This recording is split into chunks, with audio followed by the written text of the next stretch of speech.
Welcome back to the wellness show. जी हाँ, बात कर रहे हैं अब आज हम कोल्ड्स और फ्लू की। और उसके लिए अगर कोई भी आपके पास क्वेश्चन है, कोई भी आपने बात पूछनी है, हमारे यहाँ पे डॉक्टर बैठी हैं, डॉक्टर तारा चन्ना, आप हमसे बात कर सकते हैं 020363000610। और अगर आप अगर आपका कोई क्वेश्चन हो किसी भी हेल्थ के इशू के बारे में तो आप हमें ईमेल भी कर सकते हैं info@yasminqureshi.com। हमें ज़रूर आप लेटर भेजिए। और भी हमारे जो व्यूअर्स हैं, मैं कह रही थी जानने वाले व्यूअर्स जो हैं वो हमें भेजते हैं यहाँ पर लेटर्स, और उससे काफ़ी बहुत से लोगों को फ़ायदा होता है और आप भी ज़रूर ये काम कीजिए। लेकिन अभी हम बात कर रहे हैं कोल्ड्स एंड फ्लू की। तो आप पहले मुझे ये बताएं तारा कि what's the difference between colds and flu, because हम लोग जो है एक ही उसमें डाल देते हैं कैटेगरी में कोल्ड्स एंड फ्लू को। तो आप ज़रा क्लियरली हमारे व्यूअर्स को समझाइए कि कोल्ड्स में और फ्लू में क्या डिफरेंस है। बहुत डिफरेंस है। कोल्ड जो बोलते हैं, जिसको हम बोलते हैं कॉमन कोल्ड या हेड कोल्ड, उसमें है ना आपको नॉर्मल सिम्टम्स होंगे, like you will feel bit runny nose, थोड़ी सी खांसी आएगी, थोड़ा सा बुखार रहेगा, लेकिन आप काम करते रहेंगे। अच्छा, ये बेड में नहीं डाल देगा। और it is called by a rhino virus. अच्छा, इसका वायरस जो है वो भी अलग डिफरेंट है। और जिसको हम बोलते हैं फ्लू, जिसको that is caused by influenza virus. उसके कई टाइप होते हैं, ABC, और कभी सब टाइप्स भी होते हैं। उसमें जो होता है ना, तो काफ़ी सडननेस आती है, जो सिम्टम्स होता है वेरी सडन। अच्छा। और भारी बुखार आएगा, आपको हेडेक होएगा, you will feel मलेज, you will feel lot of body एक, पेन्स, एक्स। आप बिस्तर से पाँव बाहर ही नहीं रख सकेंगे। अच्छा, इतना सीवियर होता है। You can not get out of your bed, it knocks your immunity, so you feel extremely tired and fatigue. So ये मेजर डिफरेंस है कि दोनों वायरस अलग है, दोनों के सिम्टम्स अलग है। जो कॉमन कोल्ड होते हैं वो 4 से 5 दिन में आप ठीक हो जाएंगे। You can take your home remedies, little bit of precautions and decongestion, you recover. While जो फ्लू होता है, it can, if you not get it treated properly and you don't take ample rest and you don't recover, and certain age group patients जो होते हैं, जो कि beyond 65, elderly है, pregnant woman है, तो they have very high chances of getting this problem into a very serious condition. और बच्चे भी if they are under certain drugs of immunosuppressive drugs, और कई बीमारियां होती है उनको, जो immune suppressive disease होती है, या तो अगर they have chronic heart disease, lung disease है, severe asthma है, हार्ट की प्रॉब्लम है, लंग की प्रॉब्लम है, लीवर किडनी की प्रॉब्लम है, डायबिटीज है, तो all these patients are more vulnerable. तो इनको इजीली नहीं लेना चाहिए अगर फ्लू है तो। और फ्लू में सिम्टम्स, मैंने बोला कि आपका सिम्टम्स सिवियर होएगा, and you will get lot of x, body aches, high temperature आपका नीचे ही नहीं आएगा। यू मे टेक पैरासिटामोल और काल्पोल, टेम्परेचर थोड़े घंटे तक नीचे आएगा, वापस ऊपर जाएंगे। सीवियर हेडेक्स होंगे, and main symptoms will be body ache, आप काम नहीं कर सकेंगे, you will feel very weak, lethargic बोलते हैं।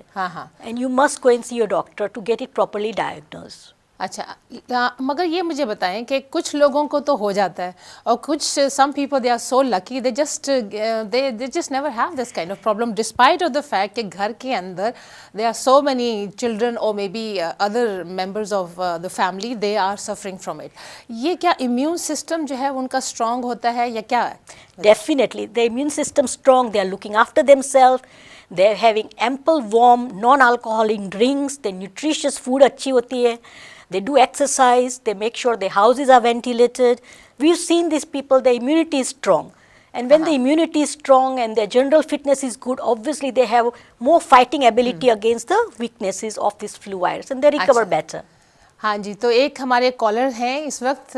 हेलो जी, अस्सलाम वालेकुम। वालेकुम सलाम जी, मैंने डॉक्टर साहब से पूछना है कि जो फ्लू एलर्जी से होता है, जैसे एलर्जी ये पोलन एलर्जी है, कैट्स है, और मोल्ड एलर्जी, स्पेशली मैं इनसे पूछूंगी कि इसके बारे में मुझे बताइए। और क्योंकि मुझे ये है, अक्सर ही मुझे फ्लू हो जाता है और फिर काफ़ी सीवियर हो जाता है। और इसके अलावा फ्लू जैब के बारे में भी मुझे बता दें। और मैं इसकी हाई कोलेस्ट्रॉल की भी मेडिसिन ले रही हूँ, तो मुझे और फ्लू जैब मेरे लिए ठीक होगा please. Thank you very much. आप जरा अपनी एज ग्रुप बता सकते हैं? सिर्फ एज ग्रुप बताएं, कोई एज बताने की। 50 प्लस मेरा। अच्छा, गुड मॉर्निंग। जो आपने पहला जो एलर्जी का क्वेश्चन रेज किया है उसको हम बोलते हैं एलर्जिक प्रॉब्लम्स। उससे फ्लू नहीं है, लेकिन अगर आपके एलर्जीज काफ़ी है and if you have lot of symptoms like runny nose, sneezing, then you can catch also viral infection और फ्लू हो सकता है। तो उसकी भी ट्रीटमेंट अलग होती है और एलर्जीज़ की ट्रीटमेंट भी अलग होती है। हम लोग भविष्य में मे बी फ्यूचर में एलर्जीज़ के बारे में काफ़ी बात करेंगे। आपने दूसरा क्वेश्चन पूछा कि आपकी एज 55 कैटेगरी में है and you are on anti cholesterol drugs, तो ज़रूर ये आप अगर आपकी और कोई बीमारी नहीं है, for example chronic heart, lung, liver, kidney disease नहीं है और आपको बारी बारी फ्लू नहीं होता है या तो इम्यूनिटी आपकी कम नहीं है, वो आपके डॉक्टर रिकमेंड करेंगे कि क्या आप हाई रिस्क पेशेंट है to take the flu vaccine. अगर आप हाई रिस्क कैटेगरी पेशेंट में आएंगे तो हम लोग आपको फ्लू लेने के लिए एडवाइस करेंगे, फ्लू वैक्सीन की एडवाइस करेंगे। Then you can take this flu vaccine and it will help you to recover from this flu very quickly and prevent you from severe complications. मगर वो ये पूछ रही थी कि एलर्जी की वजह से तो ये फ्लू नहीं हो रहा। एलर्जी की वजह से डायरेक्टली नहीं होता है, लेकिन indirectly if you have allergies then obviously your immune system is compromise. तो अगर आपको सिम्टम्स है रनी नोज, स्नीजिंग, तो क्या होता है कि जो वायरल फ्लू होता है that spreads by somebody who's got flu, they cough and sneeze. So ये ड्रॉपलेट्स हमारे आसपास फैलने से अगर आपको भी छींके और रनी नोज होती है तो you also have this secretions and when you are in contact with other people around and if you touch those surfaces where they sneezed and cough, those surfaces पे ये वायरस चिपकते रहते हैं and if you touch your mouth, nose, eyes, then obviously contamination से you can have what we call as direct infection of the flu vaccine virus. But allergy से ही नहीं हो सकता है, you can suffer from chronic allergies right through the year और seasonal allergies. और flu जो होता है एपिडेमिक या तो पेंडेमिक फ्लू होता है वो वायरल इन्फ्लुएंजा से ही होता है।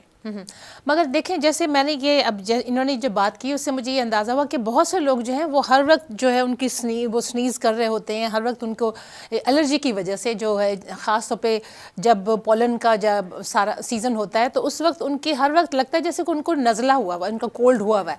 तो वो कोल्ड नहीं होता, आप ये कह रही हैं कि वो तो एलर्जी का एलर्जिक राइनाइटिस बोलते हैं हम लोग वो तो एलर्जिक रिएक्शन है और वो वायरस से नहीं होती है। वो बिकॉज ऑफ द एनवायरमेंटल, या तो आप खाने पीने से एलर्जी हो या तो अगर आपके एनवायरमेंट उसके एलर्जी से होती है तो उसके सिम्टम्स अलग है, मेडिसिन भी अलग है। लेकिन जो फ्लू है, फ्लू जो होता है नहीं, जिसको फ्लू होता है वो खांसता है, छींकता है, उसके ड्रॉपलेट नहीं होता है और और उस दूसरा क्या है कि जिनको ये फ्लू वायरस होते हैं ये बहुत ज़रूरी है कि when they touch their own body tissues and mucus, then they touch handles, doorbells, आपके नॉब्स या तो लाइट स्विचेस या तो टॉयलेट के handles, then you go and touch it. वैसे भी आपको सर्दी जुकाम जैसा सिम्टम्स है तो आप उसको टच करेंगे, फिर आपके मुंह पे टच करेंगे, तो जो वायरस आपने पिकअप किया अपने मुंह में या तो नाक पे या आँख पे डाले, then you suffer from virus. तो ये तो बड़ा मुश्किल हो जाता है ना, क्या कहते हैं तारा, अगर क्योंकि आपने कहीं ना कहीं कुछ ना कुछ तो छूना है ना। तो बस में जाएंगे आप, ट्रेन में जाएंगे आप, स्कूल जाएंगे आप, हर चीज़ को घर में किचन में छू रहे हैं, सब कुछ हो रहा है, तो how can we avoid this? That is very very important, how to prevent this. Very important is you must make sure and you must be conscious कि you wash your hands frequently. अच्छा. Especially when you've touched this people, especially somebody has got flu around, or you've been into a public places, or you working in a community environment, मानो कि schools है, universities है, hospitals है, या तो public transport में आप जा रहे हैं, या तो you're working in a big offices, then you must be aware कि you must wash your hands, especially when you touch these things. You should be aware. Second thing, जिसको बोलते हैं good hygiene. Third thing बोलते हैं कि you carry your tissues with you, you sneeze and cough, but make sure you dispose it off very well. Don't just throw it and leave it on your table. Somebody can catch it and cause the infection with that, इसको contamination. दूसरा जो होता है कि very important, try avoiding touching your own nose, face and eyes, because तभी से ये शुरू होता है. So make sure you wash your hands with lukewarm water and soap, और नहीं तो अभी तो everywhere you can get this alcohol sanitation small kits, you carry with you. See bottle होती है, हाँ, वो इसका अल्कोहल ही होता है, but that immediately sterilises this germs from your hands. और जो हॉस्पिटल्स में भी लगा होता है, सब जगह पे मिलता है. तो carry a small bottle with you. So office में, specially if you are working with children, even if you own children, if you changing their nappies, if you are changing their diapers, when you dispose it off, make sure the tissues and the other ingredients that you use for the babies, wipes and all, are disposed of properly. Don't just leave it open or just dispose it up in an open bin. They must be in a closed bin. Hygiene की बहुत सख्त जरूरत है. Hygiene very important, and disinfectant is very important. So you disinfect this commonest, what we call as a common shared surfaces. That where you people अच्छा, वो जो आप कह रही है ना, वो जो डिसइंफेक्शन जो बॉटल में आता है अल्कोहलिक सा, तो उस अगर हम उसको यूज करते हैं तो we don't need to wash our hands afterwards, is it? It is important. ये क्या है? This is a more when you are mobile. Suppose आप पब्लिक ट्रांसपोर्ट है या तो ऑफिस में और वहाँ साबु ये नहीं है, तो तब you can use this. But important कि घर में भी आके हाथ में तो सोप और पानी तो बहुत अच्छा है. तो अगर आप खाना भी पकाने जाने रहे तो उसके पहले भी हाथ धो लो. खाना पकाया या तो आपने कुछ पोल्ट्री या वेजिटेबल पकाया खाना, तभी भी खाने के बाद आपके हाथ वॉश करना बहुत जरूरी है. And specially when you visit the toilets and you must make sure. And also when you change your you changing with your children's their nose, giving them bath wash, you make sure you also take care of your hygiene, because you can't get contaminated from their discharges and also from your own. So very important is you take care of these things. अच्छा, मैंने देखा है कि बहुत मेरा ख्याल है मैं खुद भी शायद करती होंगी कि आपने टिश्यू से जो है आपने ज़रा सा किया, आपके नोज़ को साफ़ किया, चाहे कोल्ड है या फ्लू नहीं है तो उसको फिर जल्दी से जेब में रख लिया, because at that time if you don't have any dustbin around you then you just put that in your coats pocket और may be your shirts pocket. तो वो क्या, ये भी तो एक है ना, उससे भी तो हम मेरा ख्याल है जर्म्स फैलाते हैं. तो बहुत हम सेल्फी जर्म्स को स्प्रेड करते हैं. वही. अच्छा, एक और कॉलर है हमारे साथ. हेलो. अस्सलाम वालेकुम. वालेकुम सलाम. हाँ जी, मैं कहा मुझे कोई ग्लूकोज में ब्लड में ज़्यादा डायग्नोज हुआ, तो उन्होंने कहा आप डायबिटिक हो, तो मेरा 51 रेंज तक आया. तो अब मुझे ज़रा से ज़्यादा कॉन्शियस से वरीड हो गई हूँ. तो उसमें मुझे मतलब है डाइट, ब्रेकफास्ट, लंच और उसमें क्या वो करना चाहिए. अभी तक तो उन्होंने मुझे मतलब कोई टैबलेट्स अभी तक रिकमेंड नहीं की. तो मैं वैसे ज़रा पूछना चाहती हूँ कि डाइट में मुझे अभी क्या लेना चाहिए. Thank you. Thank you very much for your question. लेकिन अभी हम ठीक है, हम आप उनको सिर्फ ब्रीफ जवाब दे दें. हम डायबिटीज़ के ऊपर भी हम इन फ्यूचर हम डायबिटीज़ के ऊपर भी बहुत से प्रोग्राम करेंगे, तो आप उसमें आप देखिएगा. 50 प्लस है. ठीक. अच्छा, थैंक यू. तो ये हम ज़रूर आपको डिटेल में, क्योंकि आज हम कोल्ड एंड फ्लू पे भी बात कर रहे हैं, लेकिन आप अगर आप ब्रीफ सी कोई बता सकती हैं उनको. डायबिटीज़ वो कह रही हैं इनको है 51. Is it very high? Border line है डायबिटीज, इसलिए आपको डॉक्टर ने कुछ टैबलेट्स नहीं दी है. लेकिन आपको यहाँ हमारे यहाँ नेक्स्ट वीक डायबिटिक डाइटिशियन भी आएगी, उसकी भी काफ़ी आपको एडवाइस और हिंट आपको हेल्पफुल होएगी. और काफ़ी आप कर सकते हैं, एक्सरसाइज कर सकते. खाने के बाद 10 मिनट्स चले जाओ घूमने के लिए. वेरी इंपॉर्टेंट, क्योंकि खाने के बाद ही आपका शुगर राइज होता है. डाइट वेरी इंपॉर्टेंट कि जो हाई शुगरी डाइट है आपकी डाइट में से वो निकाल दे. और डाइट आपका कौन सा अच्छा है खाने के लिए वो हमारी डाइटिशियन काफ़ी टिप देती है, तो उस पे देखते रहिए. एंड ब्रिटिश हार्ट फाउंडेशन के भी आप वेबसाइट पे जाके हार्ट यूके सॉरी उसमें भी, और डायबिटीज़ यूके में भी काफ़ी चीज़ें आपको बताई जाती है, तो उसको आप इस्तेमाल करना चाहिए. तो थोड़ा चेंज लाइए अपने खाने पीने में. मेरे ख्याल है एक्सरसाइज की जो आपने बात की है, लेकिन आप कह रही हैं कि खाने के बाद एक्सरसाइज करें. 10 मिनट्स खाने के बाद you must go for walk. खाने से पहले नहीं. खाने से पहले एक्सरसाइज कर सकते हैं, लेकिन खाने के बाद क्या होता है कि when your sugar goes up ना यू फील लिथार्जिक और आप बैठ जाते हैं, तो कैलोरीज क्या होती है, बर्न नहीं होती है.